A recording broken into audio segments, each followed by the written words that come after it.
수익으로 달리는 지름길 수익런 금요일 방송 12시부터 50분 동안 생방송으로 함께하도록 하겠습니다.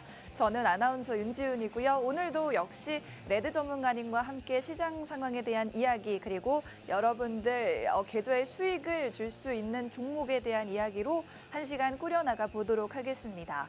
지금 양시장 상승이 나오고는 있습니다. 코스피 지수가 특히나 밸류어 프로그램에 대한 기대감으로 인해서 저PBR 관련주들이 주가 지수를 끌어올리면서 1% 가까이 상승불을 켜고 있는데요. 특히나 시가총액 상위 종목들 중에서도 저PBR 관련주로 묶여있는 KB금융 그리고 하나금융지주나 삼성생명, 메리츠금융지주 같은 종목들의 상승폭이 가장 두드러진 모습 보여주고 있습니다.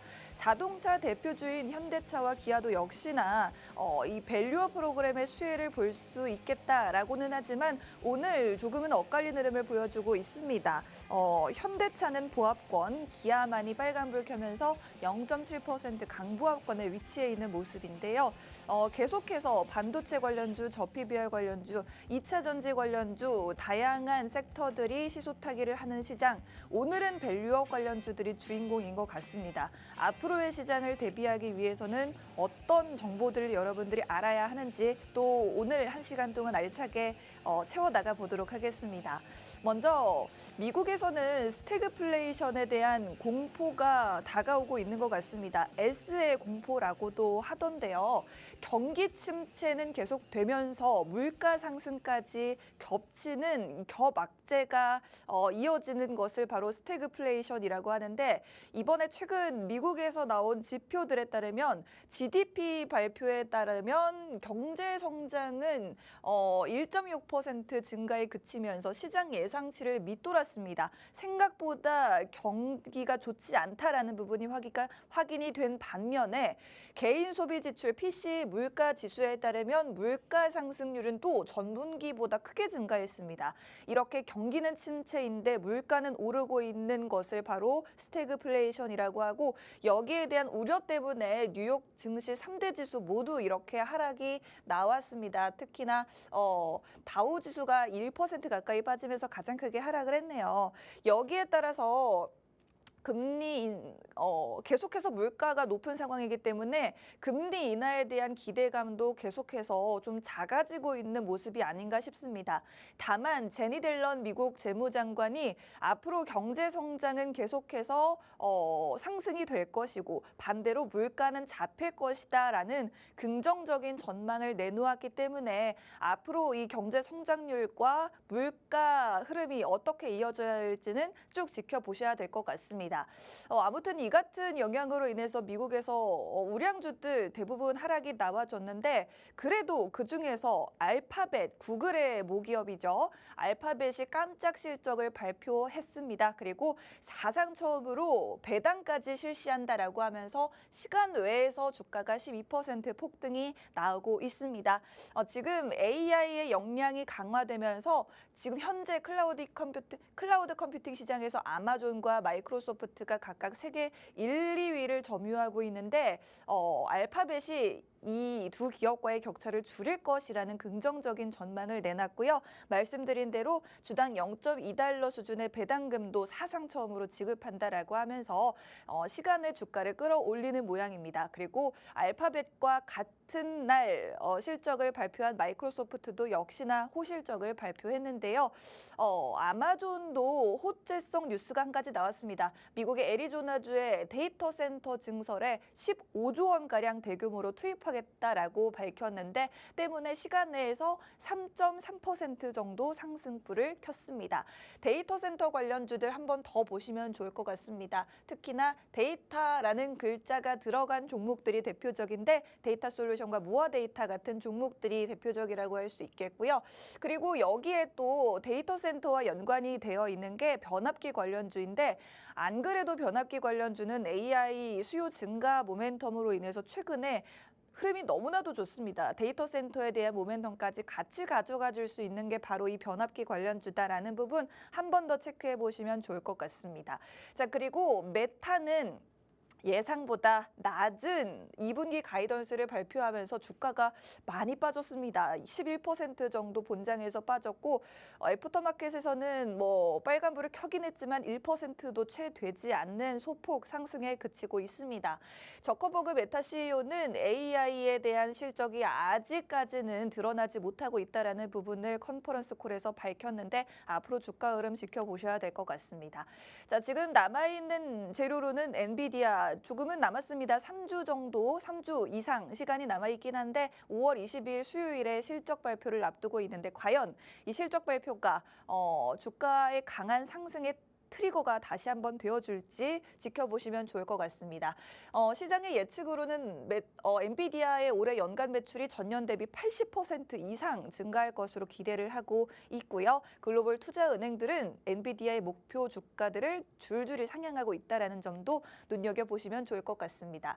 자, 이렇게 글로벌 반도체 기업들의 주가 살펴봤는데 앞으로도 이슈가 몇 가지 있어서 이렇게 가져와 봤습니다. 백악관에서는 미국의 마이크론이라는 반도체 기업에 보조금 8조 원 이상을 지급한다라고 결정을 내렸고요. 두 번째, 대만의 세계 최대 파운드리 기업이죠. TSMC는 2026년 하반기에 1.6나노 공정 반도체를 생산하겠다라고 깜짝 발표를 했는데 이 1.6나노 공정이라는 게 바로 칩 뒷면에서도 전력을 공급함으로써 인공지능 칩의 속도를 높일 수 있는 기술이라고 합니다. 이렇게 TSMC에서도 호재성 뉴스가 나왔으니 체크해 보시면 좋을 것 같고요. 우리 반도체주에는 어떤 영향을 줄지도 쭉 한번 지켜보시면 좋을 것 같습니다. 지금 반도체주를 진입해봐도 좋은 건지 너무 많이 오르지 않았나 이런 고민들이 있으시다면 잠시 후에 저희 또 레드 전문가님과 함께 반도체주에 대한 이야기도 쭉 나눠보시면 좋을 것 같습니다. HBM 관련주, PSK홀딩스라든지 여러분들이 가장 좋아하시는 한미반도체 같은 종목 이런 종목들 앞으로의 흐름도 쭉 짚어보도록 하겠고요. CXL, 온디바이스 AI에 이어서 최근에 핫한 유리기판 관련주까지 필옵틱스 대표적으로 이런 종목들 앞으로 어떻게 전략 세워나가면 좋을지 궁금하신 분들도 저희와 함께 전략 세워보시면 좋을 것 같습니다. 지금 2차 전지 관련돼서 테슬라 이야기로 넘어가 보면요. 테슬라가 본장에서 5% 그리고 장 마감 후에도 1.7% 상승 중에 있습니다. 이렇게 그래도 바닥에서 주가를 다지고 상승이 나와주고 있는 이슈로는 크게 세 가지가 있을 것 같습니다. 8월 8일 완전 자율주행을 적용한 로보택시를 공개한다라고 합니다. 아직 3달 이상 남아있긴 하지만 여기에 대한 기대감이 주가의 바닥을 다지고 이제는 오를 일만 남았다라는 기대감을 심어주고 있는 것 같고요. 두 번째로 저가 모델인 모델2를 내년 초에는 출시할 것이다라는 호재까지 있습니다. 그리고 마지막으로 여러분들이 많이들 보셨겠지만 사람과 정말 닮은 모습을 한 로봇 테슬라가 만든 휴머노이드 로봇이 내년부터는 시중에 판매가 될 수 있다라고 합니다. 이렇게 세 가지 호재성 뉴스를 한꺼번에 터뜨린 죄송합니다. 머스크 CEO 과연 테슬라 주가를 앞으로 쭉 끌어올릴 수 있을지 주목해 보시면 좋을 것 같고요. 중국에서는 최근에 대륙의 실수라고 부르죠. 기술력이 너무나도 좋은데 가격도 저렴한 샤오미가 포르쉐와 굉장히 닮은 전기차를 내놓으면서 화제가 됐는데 우려도 있었습니다. 뭐 짝퉁 아니냐라는 이야기도 많이 비난을 받았습니다만 완판 행렬을 보여주면서 굉장히 흥행몰이를 하고 있다고 하는데 샤오미 관련돼서 얼마 전에도 이렇게 이슈가 있었습니다만 관련주들 한번 체크해 보시면 좋을 것 같고요. 자, 에코프로가 이제 거래가 재개가 됐는데 이 거래일 동안의 상승을 뒤로하고 오늘은 약간은 힘이 빠진 모습을 보여주고 있습니다. 에코프로 보유하고 계신 분들 정말 많으실 텐데 주가가 고점 대비해서 3분의 1까지 내려온 상황인데요. 그래도 이렇게 주가가 많이 빠지니까 우리가 주가를 좀 제고하겠다라고 하면서 최근에도 액면 분할이라는 카드까지 꺼내 들었습니다만 아직 뭐 이렇다 할 큰 반등은 보여주지 못하고 있는 모습인 것 같습니다. 그래도 내달 3일에 1분기 실적을 발표하는데 물론 실적이 좋을 거라고 기대할 수는 없겠지만 그래도 실적 발표 전후로 이 주가가 어떤 변곡점을 맞이하게 될지는 여러분들이 한번 한번 살펴보실 만한 이슈라고 생각이 듭니다.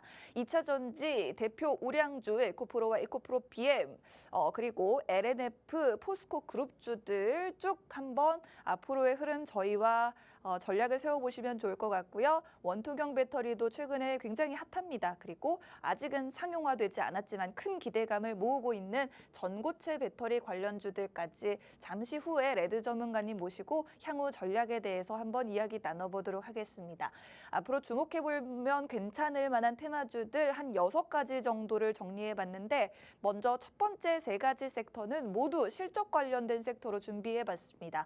화장품 너무나도 잘 팔리고 있고 중국에서도 판매가 굉장히 잘 되고 있습니다. 화장품 관련주들 여러 가지 종목들이 계속해서 순환매가 돌고 있는 모습인데 실적 발표 하나 둘씩 나오게 되면 더더욱 상승을 보여줄 수 있을지 주목해 보시면 좋을 것 같고요. 자동차도 역시나 판매 굉장히 잘하고 있죠. 대표적으로 현대차, 기아 그리고 최근의 흐름이 굉장히 좋아진 그 아랫단의 자동차 부품 관련주들도 보시면 좋을 것 같고 더불어서 타이어주들도 한 번 더 살펴보셔도 좋을 것 같습니다. 그리고 실적이 기대되는 섹터 마지막 조선주들 역시나 조선주들도 최근 흐름이 굉장히 좋은데 앞으로 실적에 맞춰서 어떤 흐름을 보여줄지도 저희와 함께 궁금한 부분들 이야기 나눠보도록 하겠습니다.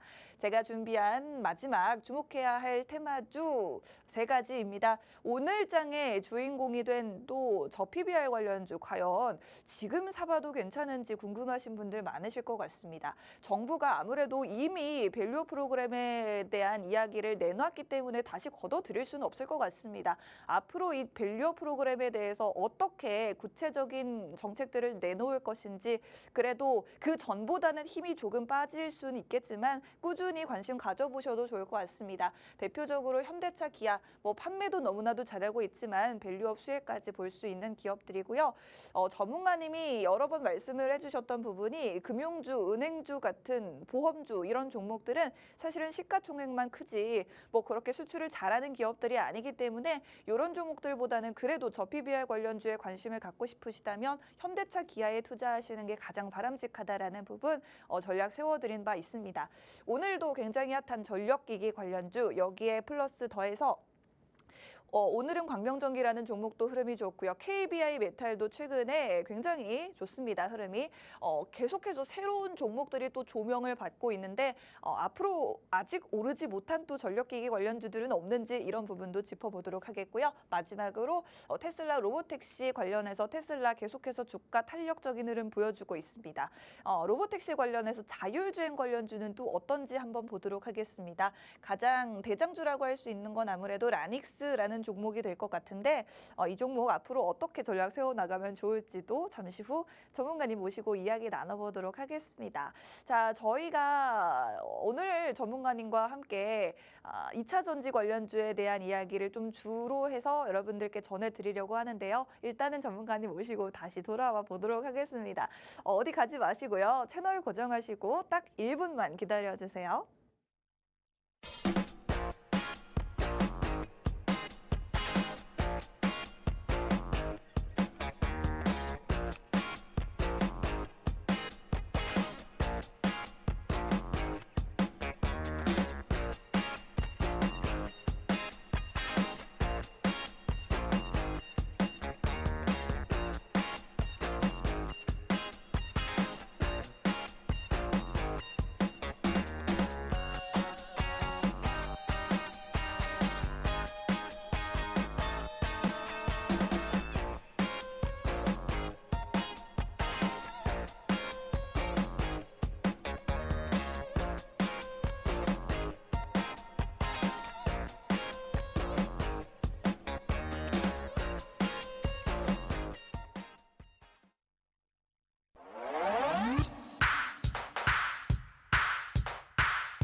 수익으로 달리는 지름길 수익론 방송 오늘도 레드 전문가님과 1시간 동안 함께하도록 하겠습니다. 전문가님 반갑습니다. 네, 반가워요, 여러분들 반가워요. 아니 10분 안에 끝내 아니까 혼자서 14분 동안 혼자 다 하고 있네. 자, 여러분들 우리 윤지은 아나운서 완전히 전문가가 다 됐습니다. 안 그래요? 됐습니까, 여러분들? 네. 그리고 여러분들 지금 노안톡방을 보니까 레드님 지각한 거 아니냐 뭐 이렇게 얘기하는데 보세요, 저. 오늘 50분에 왔어요. 10시 50분에 방송국에 11시 50분에 방송국에 도착하고 지금 여러분들 이 얼굴 보시면 아시겠지만 지금 리메이크도 안 한 거예요. 메이크업. 메이크업도 안 한 거예요. 네. 메이크업도 안 한 거고 지금 얼마나 여기서 착석을 하고 기다렸는데요. 네, 그만큼 그렇습니다. 일찍 와서 준비하는 세죠. 그렇기 때문에 여러분들한테도 오늘 알맞는 시장에 대해서 척척 다 진행을 해드리면서 알려드리려고 합니다. 오늘 같은 시장 되게 이거 좀 열받는 시장이에요. 열받으세요? 왜 열받을 것 같아요? 전문가님이 별로 좋아하지 않는 이 저PBR 관련주들이 오르고 그러니까. 있어서 열받으신 것 아니 같습니다. 왜 진짜 난 진짜 안 하잖아. 난 진짜 열받아 그냥 다리 꼬고 얘기해야지. 그건 정말 열받는 게 뭔지 아세요? 네네. 엔비디아하고 그다음에 테슬라가 상승했잖아. 네. 그러면은 기술주 위주로 오늘 상승하는 게 맞아요. 그리고 어제 미국 증시가 2% 정도 빠졌는데 말아 올렸잖아요. 네. 그렇죠. 말아 올렸으면은 여기에 대해서 어제에 대한 기술주들이 오늘 상승하는 게 맞습니다. 근데 정부에서 난 솔직히 얘기하는 거예요. 네. 정부에서 이상하게 밸류업? 일본은 따라간다고 해가지고 밸류업 하기에는 우리나라가 아직까지는 선진국이 아니에요, 증시가. 그래요. 국내 증시 선진국 아니죠. 푸시면 올라가는 게 국내 증시인데 뭘 선진국입니까? 솔직히 증시로 따지자면은. 그리고 여기서 중요한 게 뭐냐면은 네. 이게 밸류업을 따라서 올라가면은 중소형주들이 빠질 수밖에 없어요. 자, 여러분들 왜 빠질 수밖에 없는지 내가 하나하나 다 얘기해 줄게요. 네. 자, 일단 여러분들 공룡 좋아하시죠? 공룡이요? 공룡 한번 보도록 할게요. 공룡을 봐요? 자, 보도록 할게요. 뿅. 자, 보시면 아시겠지만 어. 한쪽이 PBR이에요. 네. 한쪽은 공룡 한 명 PBR이고 네. 또 한쪽은 2차 전지 공룡이란 말이에요. 어. 근데 이 두 가지 중에서 PBR이 올라갈 때는 밸류업이 올라갈 때는 2차 전지가 빠지고요. 그다음에 2차 전지가 올라갈 때는 이 PBR 쪽 밸류업이 빠집니다. 즉 PBR하고 2차 전지는 시소 게임이 하는 거죠. 네. 시소 타기. 근데 제일 중요한 거는 여기서 잘 생각하세요, 여러분들. 2차 전지는 기술주고 PBR는 경기 방어주야. 그렇죠. 밸류업이야. 근데 1차 전지 같은 경우는 대부분 우량주들이 양극재로 연결되어 있기 때문에 국내 증시 지수를 견인하려면은 양극재 위주로 이 2차 전지가 상승해야 여러분들 볼 종목이 2차 전지 아니더라도 투심이 개선이 돼가지고 증시가 상승될 수가 있단 말입니다. 근데 PBR 쪽은 그냥 코스피 쪽으로만 몰려 있는 것밖에 없어요. 사실 밸류업은 코스피 쪽으로만 몰려 있잖아요. 그러면 저는 진짜 한국 국내 이 정부에게 이렇게 얘기하고 싶습니다. 아니 코스피만 올릴 거냐고. 코스닥은 안 올리냐고요. 코스피만 올릴 거면 밸류업 정책 뭐하러 합니까 이거를. 정말 열받아서 얘기하는 건데 왜 PBR만 밸류업 쪽으로 하는 겁니까? 이 밸류업을 올린다고 하면 코스피만 올린다는 것밖에 안 보이잖아요. 그러면 이게 주가 조작이나 뭐 다 할 게 뭐가 있습니까? 솔직히 말해가지고 코스닥도 올리는 방식으로 생각해야지. 밸류업은 거의 다 코스피 쪽으로만 몰려 있는데 말이야. 자, 그렇다고 하면은 죄송합니다. 얘기하다 보니까 좀 흥분이 돼가지고요. 네. 자, 그렇다고 하면 지금 올라가는 KB금융 종목 한번 차트 한번 보도록 할까요, 여러분들? KB금융, 보험, 저축, 지금 은행 밸류업 관련주들이 또 올라가고 있습니다. 여러분들이 생각할 때는 이거 금리 인상 안 할 것 같아. 그래서 은행주가 올라가는 거야. 이렇게 생각할 수도 있지만은 예전에 금리 인상 높을 때도 KB금융은 그렇게 올라가지는 않았어요. 근데 밸류업에 따라 가지고 이 KB금융 종목이 계속 올라가고 있는데 근데 사실 이게 코스피 시가총액을 올리고 있는 상황이거든요, 솔직히. 네. 그리고 뭐 삼성보험, 뭐 보험 저축, 뭐 그다음에 가스공사, 솔직히 얘네들이 국내 증시에 지수를 올리는 거에는 도움이 되는데 반대쪽으로 이렇게 생각하면은 역적이에요, 역적. 즉 뭐냐, 수급을 다 뺏어간다는 거지. 안 그래도 국내 증시 수급이 이렇게 한정되어 있는데 네. 한정되어 있고 유한이 돼 있지도 않는데 이 수급들을 다 뺏어가는 거야. 그렇다고 하면은 이 밸류업 쪽으로 이제 이 수급들이 다 쏠려 가면은 어떻게 되겠어요? 코스닥은 당연히 빠질 수밖에 없습니다. 중소형주로 뭉칠 수밖에 없는 상황이니까요. 그렇기 때문에 이 PBI 죽어야 합니다. 저는 죽어야 한다고 생각해요. 왜냐하면은 여러분들 미래를 생각하고 여러분들 주식하시는 거죠. 그 취지 하에 말씀드리는 겁니다. 이 PBR 쪽 보험, 저축, 솔직히 이마트로 따져서 말씀을 들어볼게요. 이마트가 밸류업으로 따라가지고 올라간다. 그럼 너 좋습니다. 재무도 좋고 거기에 따라가지고 올라가면 되게 좋은 거예요. 경기 활성화가 되는 거니까. 하지만 이 현금 자산이 많은 회사들, 국민이나 뭐 보험이나 이 종목들은 밸류업, 뭐 가스공사, 지역 난방건설공사, 뭐 인천도시가스, 네. 서울가스공사, 한국전력. 한국전력은 뭐 적자니까 그건 봐주십니다. 근데 나머지 같은 경우는 현금 자산이 엄청나게 많단 말이에요. 네. 근데 주가가 저평가라고 해가지고 여기에 밸류업을 하겠다고 그러면 당연히 지금 국내 증시는 2차 전지랑 반도체 쪽은 적자를 내서라도 기업들이 적자를 내서라도 외국에서 달러를 벌어들여와가지고 여기에 대해서 미래에 대한 기대감을 꿈을 먹고 이 꿈은 가치성을 높이면서 주가를 사는 게 개인주주인데 근데 달러를 못 버는 회사들이 지원해주겠다? 솔직히 정부가 코리아 디스카운트에 대해서 제대로 이해하고 있는지 저는 그것도 의문이네요. 그렇기 때문에 PBR 쪽이 빠지고 2차 전지하고 반도체 쪽이 투심이 개선이 돼야 국내 증시는 돌아갈 수 있습니다. 그렇습니다. 국내 증시는 아무래도 수급이 한정되어 있기 때문에 모든 종목이 다 같이 오를 수가 없습니다. 대표적으로 저PBR주가 살면 2차 전지가 죽고 반대로 저PBR주가 죽어야 2차 전지주가 좀 살아나는 시장인데 경기 방어주인 저PBR주보다는 성장주인 2차 전지주가 전반적으로 상승을 해줘야 2차 전지주가 투자자들의 지원하에 더욱더 기술을 발전을 시킬 수 있고 시장 더 건강하게 상승할 수가 있을 것 같습니다. 그래야 여러분들이 가지고 있는 코스닥 중소형주들도 다 같이 이 훈풍을 즐길 수가 있을 것 같은데 오늘 시장도 코스닥 지수가 힘을 써주지 못하고 있는 이유가 이 저PBR 관련주들의 수급이 모두 빼앗겼기 때문이다라는 말씀을 드렸습니다. 전문가님 사실 어떻게 들으면은 이 저PBR 관련주 보유하고 계신 분들은 약간 서운하시겠어요. 서운하든 상관없습니다. 왜냐하면 한국 국내 증시를 생각해서 얘기하는 건지 언제부터 우리 방송이 뭐 시청자들한테 좋은 먹거리 있으니까 여기 밑에 QR코드 카메라 찍고 오십시오. 언제부터 우리가 그랬습니까? 그렇죠? 제일 중요한 거는 이 밸류업, PBR 쪽이 빠져야 국내 증시 환경상 올라가는 게 맞는 거고요. 네. 그리고 저는 솔직히 금투세도 저는 이해를 솔직히 못하겠어요. 네네, 왜요? 왜냐하면 아까도 말씀드렸지만 국내 증시는 선진국이 아닙니다. 그만 반대적으로 사람들이 생각할 때는 국내 증시가 선진국을 오르려면 벤치마킹의 필요가 없어요. 일본의 벤치마킹 필요가 없고 지금 국내 증시 쪽에서 투심이 제일 많이 들어가 있는 섹터가 뭐가 있습니까? 반도체하고 2차 전지인데 이 2차 전지 쪽으로 투심이 다 몰려 있는 데 쪽으로 이쪽으로 정부가 어떻게든 지금 2차 전지는 앞으로 향후 더 올라갈 거다. 근데 지금 가격이 많이 떨어졌으니까 이건 저평가다. 이렇게 생각하는 거하고 지금 현재 생각하는 밸류업 똑같은 생각으로 2차 전지에다 맞춘다고 하면은 2차 전지가 투심을 일으키고 올릴 수밖에 없죠. 누가 보면 2차 전지 팬인 줄 알았는데 그냥 저는 지나가는 나그네일 뿐이고 이 시장의 활성화를 위해서 말씀을 드리는 겁니다. 그렇습니다. 자, 이 정부의 밸류 프로그램에 대한 쓴소리를 또 저희가 방송 시간마다 항상 들려드리는 것 같은데 저희가 이런 이야기들 그리고 사실 방송에서 노란톡방의 입장 방법을 안내를 잘 안 해드리고 있습니다. 최근에. 근데 너무나도 들어오고 싶어 하시는 분들이 궁금해하시는 분들이 많아서 우측 하단의 QR코드 통해서 바로 입장하실 수 있다라고 한번 말씀드리도록 하겠습니다. 자, 저희와 함께 더 많은 정보들 가져가고 싶고 그리고 여러분들이 가지고 있는 종목들에 대해서 어떻게 손실을 좀 줄여나가고 현금화를 할 수 있을지에 대한 고민들 그리고 가지고 있는 현금으로 어떤 종목에 조금씩 투자를 해서 손실을 줄여나갈 수가 있을지에 대한 고민들 가지고 계시다면 저희와 함께 하시면 될 것 같습니다. 자, 저희가 지금 2차 전지에 관한 이야기를 하고 있는데요. 전문가님, 근데 2차 전지가 네. 올라갈 만한 네. 정말 강력한 이유가 필요할 것 같습니다. 그렇지. 그렇지. 지금 현재 근데 반대로는 네. 또 반도체도 올라갈 이유가 필요해요. 반도체요. 네, 왜냐면은 반도체 같은 경우도 지금 실적을 내놔도 무서운 상황이야.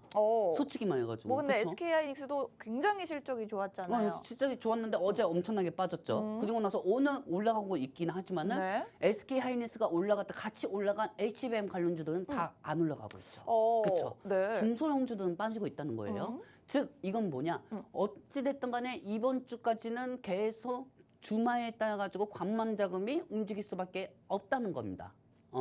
관만 자금이 계속 있다 보니까 이번 주에 어제 한번 큰 낙폭이 이후 바로 시장이 바로 크게 갭상승 되지는 않아요. 네. 천천히 회복하면서 상승하겠죠. 하지만 이 중간에는 우리가 어제도 제가 노안톡에서 여러분들한테 말씀드렸지만은 제일 중요한 게 뭐다?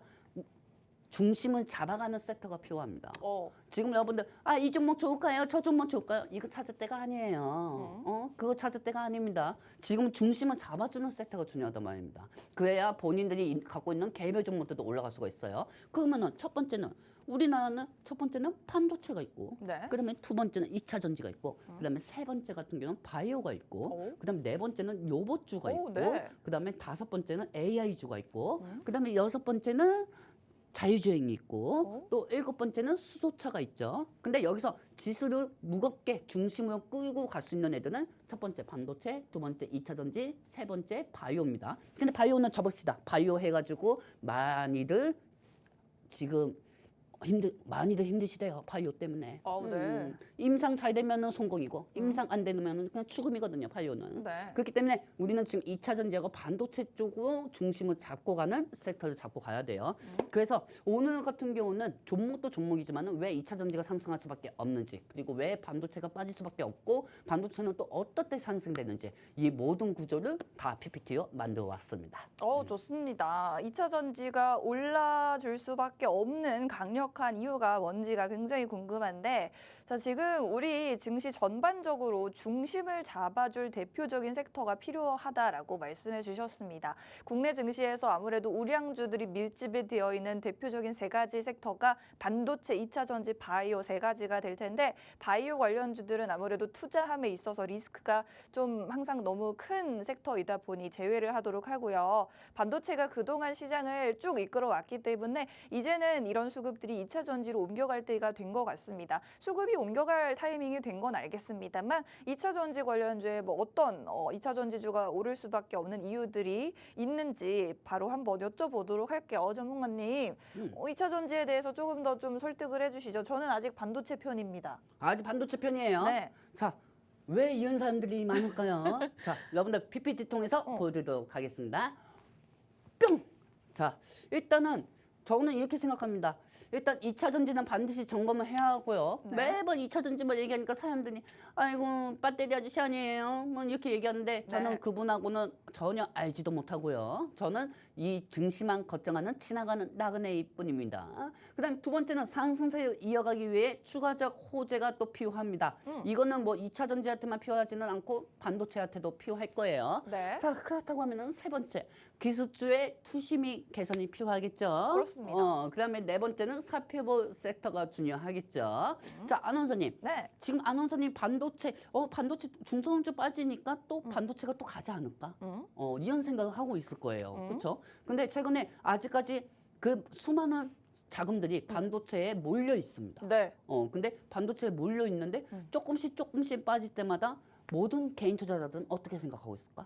빠질 때마다 빠졌다가 다시 가지 않을까라고 생각하지 그렇지, 않을까요? 다시 가지 않을까? 네. 그리고 여기서 또 개미터이 된 거 아니야? 또 자천세한테 당한 거 아니야? 또 아이씨 또 파월 의장이 또 무슨 말 할지 모르겠네. 또 이스라엘 또 어떤 얘기해서 뭐 되는 거 아니야? 네. 또 환율 올라가지고 빠지는 거 아니야? 또 구체 금리가 올라가지고 빠지는 거 아니야? 빠지는 이유가 또 많아요. 미증시가 필라델피아 반도체 지수가 빠져가지고 빠지는 거 아니야? 네. 뭐 수많은 생각을 하시는 분들이 많을 거예요. 그렇습니다. 자, 그렇다고 하면은 왜 아직까지 반도체가 빠지지 않고 계속 기대감이 형성이 되면서 차고차고 쌓여가는지 네. 그 이유를 한번 보도록 할게요. 네. 자, 다음 장면 보도록 할게요.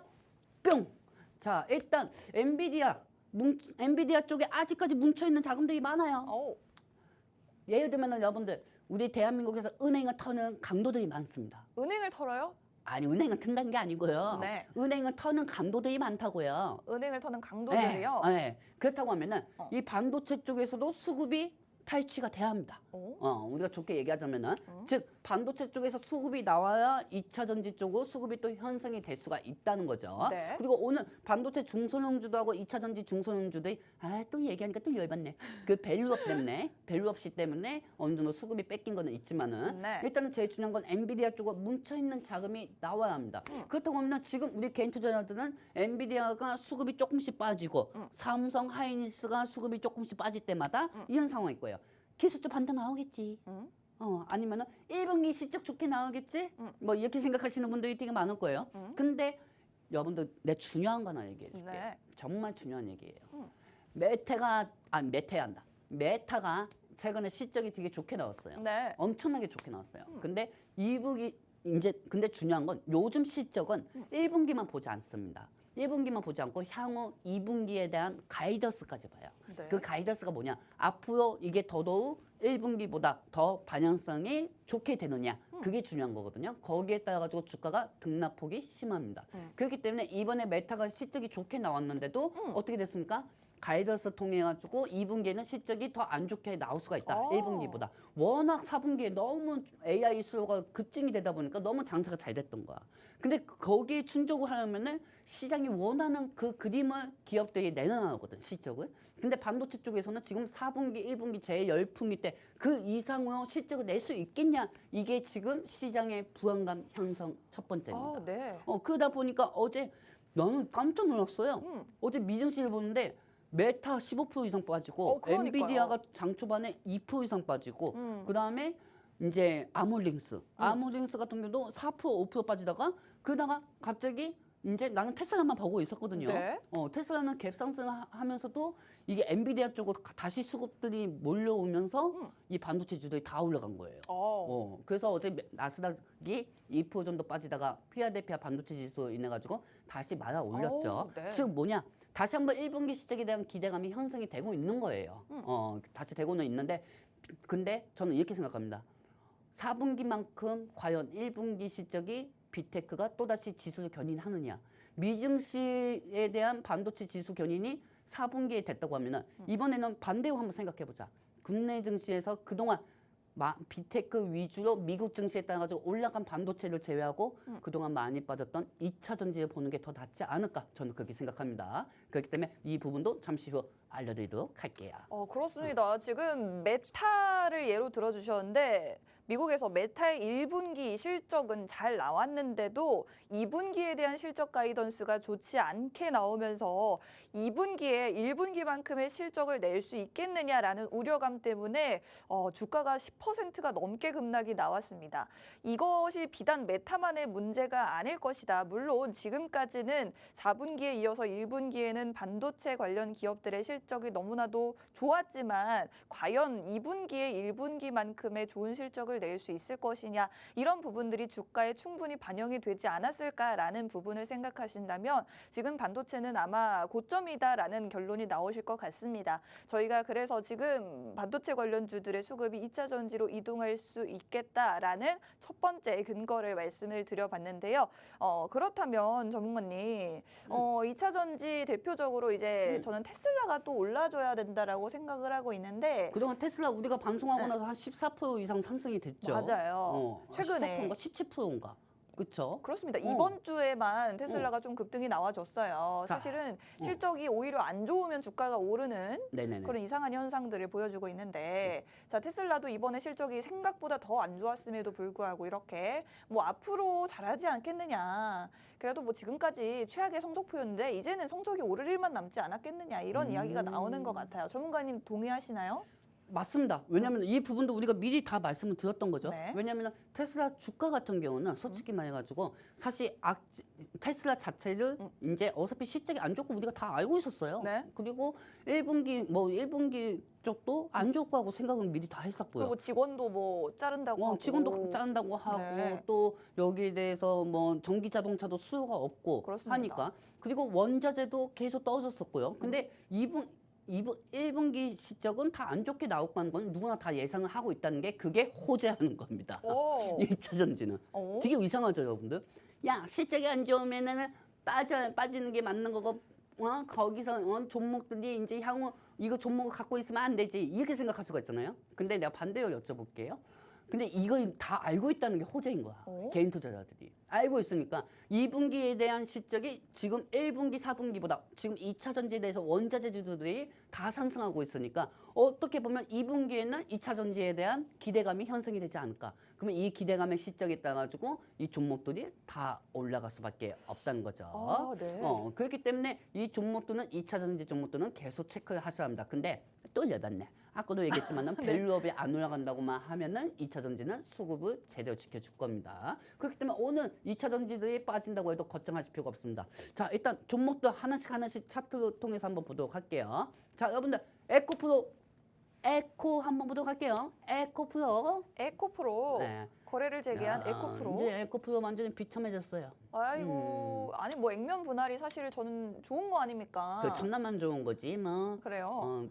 저 친구 따라 감남 간 사람들 많을 거예요. 아마. 아이고. 그 감남도 저 한국 감남도 아니고 중국 감남이라고 하던데 참 멀리까지 갔었을 거예요. 지금 보시면 아시겠지만 액면 분할을 했죠. 네. 액면 분할을 하는 이유가 뭐예요? 본인들이 주식 평가액이 너무 높다 생각해서 액면 분할을 한 거예요. 오. 그렇죠? 그리고 여기에 따라 가지고 지금 어제 갭상승이 나오고 어제 어떻게 됐습니까? 윗골이 다리고 다 빠졌어요. 네. 어제 몇 프로까지 올라갔죠? 어제 11%까지 올라가다가 종가 4%에서 마감됐어요. 그러네요. 더 이상 에코프는 우량주가 아니하는 거야. 내가 볼 때는. 그리고 다음 오늘 같은 날 어떻게 됐습니까?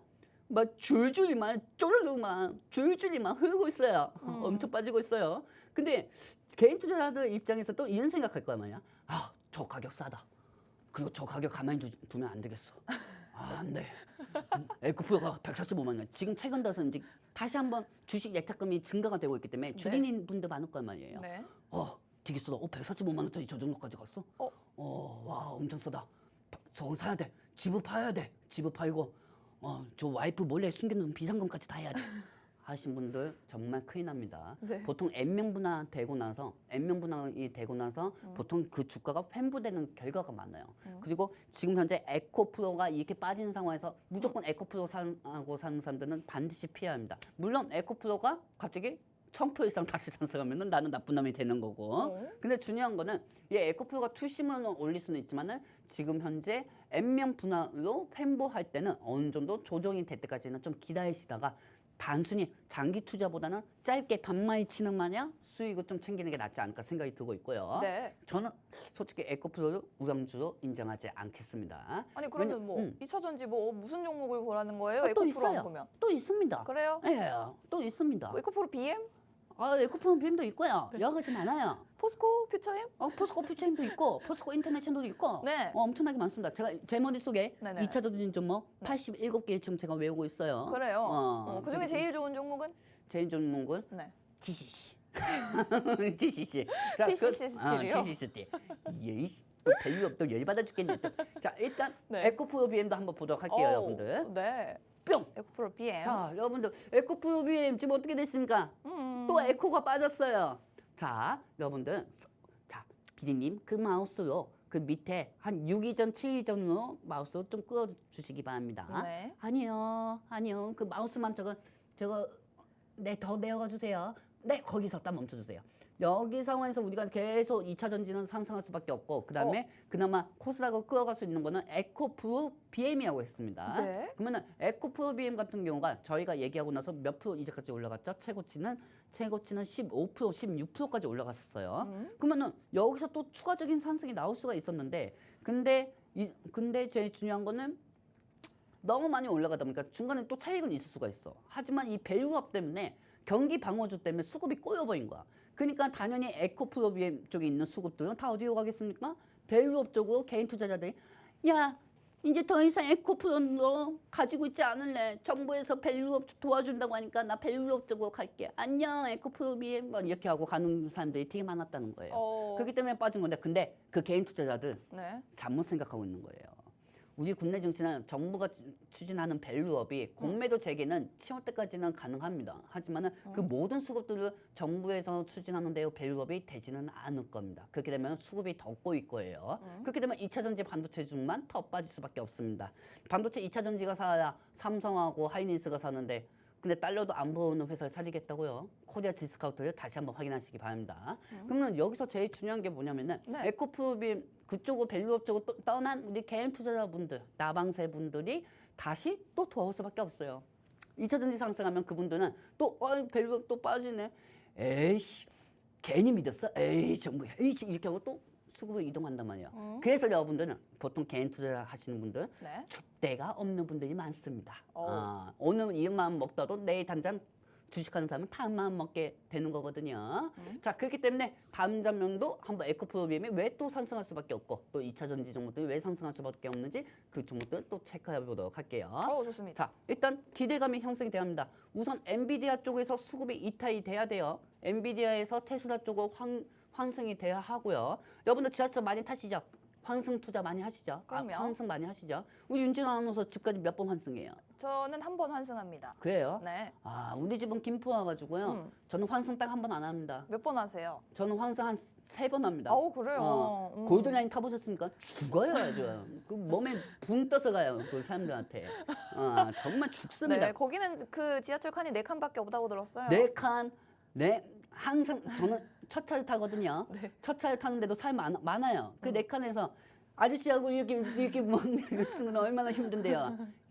항상 만나는 아저씨가 있어요. 매번 똑같은 시간에. 힘내세요. 네. 어쨌든 여러분은 환승 이제 엔비디아가 테슬라 쪽으로 수급이 형성이 돼야 하고요. 네. 그리고 테슬라 주가도 우리가 방송에서 늘 말씀드렸어요. 네. 솔직히 말해서 여러분은 내 자랑이 아니에요. 월가보다도 골드만삭스인가 고ld만락스인가 거기보다도 내가 먼저 테슬라 얘기했어요.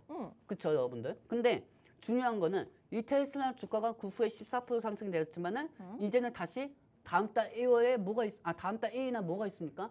FOMC 회의가 있습니다. 그러면 FOMC 회의에서 어제 GDP가 그렇게 나왔다고 하더라도 금리 인하 가능성은 추구할 수밖에 없습니다. 네. 자, 즉 파월 의장이 어떤 얘기하기 전에 금리 인하 기대감을 다시 형성시키지 않을까? FOMC 회의에서. 그렇기 때문에 어제 미증시가 큰 낙폭이 빠진 게 아니죠.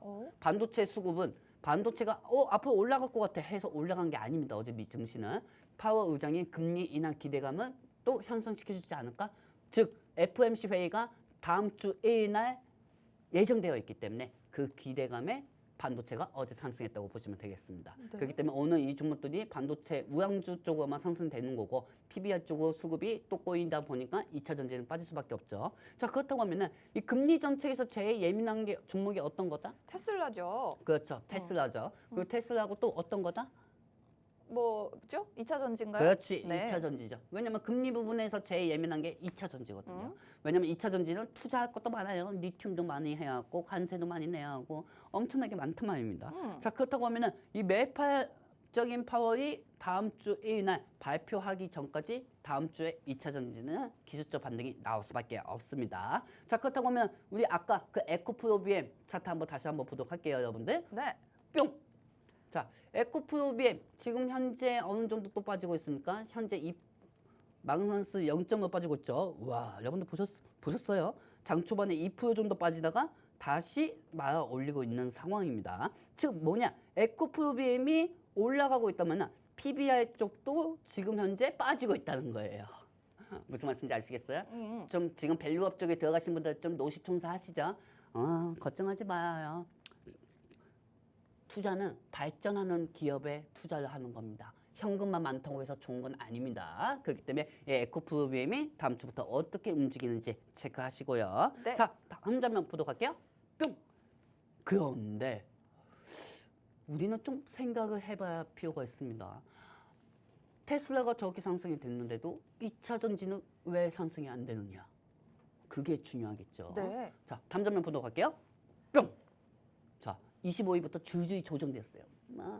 에코프로, 에코프로비엠, 포스코그룹, 24위는 급등을 했었습니다. 2차 전지가. 근데 그 후에 25위부터 프리마켓에서 테슬라가 10% 이상 상승이 됐는데도 에코그룹하고 포스코그룹하고 나머지 2차 전지주들은 줄줄이 조정이 됐어요.